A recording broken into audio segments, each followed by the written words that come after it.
చిన్న దారి గొప్ప విజయం. ఒకప్పుడు ఓ చిన్న గ్రామంలో గోపాలయ్య అనే పండితుడు ఉండేవాడు. ఆయన ఎంతో తెలివైనవాడు, మంచి నీతి బోధించేవాడు.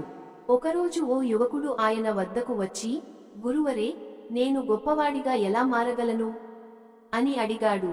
గోపాలయ్య చిరునవ్వుతో ఓ చిన్న త్రోవను చూపించి, ఈ మార్గాన్ని అనుసరించు, నీకు సమాధానం తెలుస్తుంది అన్నాడు.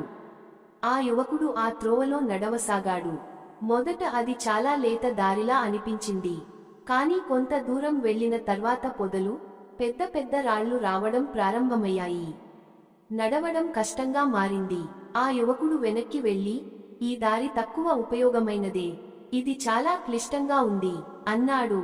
అప్పుడే గురువు నవ్వుతూ, చివరి వరకు వెళ్ళు, అంతలో నీకే అర్థమవుతుంది అన్నారు. యువకుడు మళ్లీ ముందుకు వెళ్లాడు. కొంత కష్టపడినా చివరకు త్రోవ చివర ఓ అందమైన నది కనపడింది. ఆ నీటి తీరం ఎంతో ప్రశాంతంగా, సుసంపన్నంగా కనిపించింది.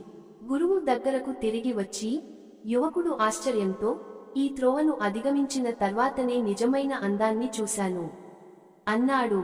గురువు చిరునవ్వుతూ, నిజమే, జీవితంలో చిన్న అవకాశాలు కనిపించినా వాటిని పట్టుకుని, కష్టాలను అధిగమిస్తే మాత్రమే గొప్ప విజయాన్ని పొందగలం అన్నారు.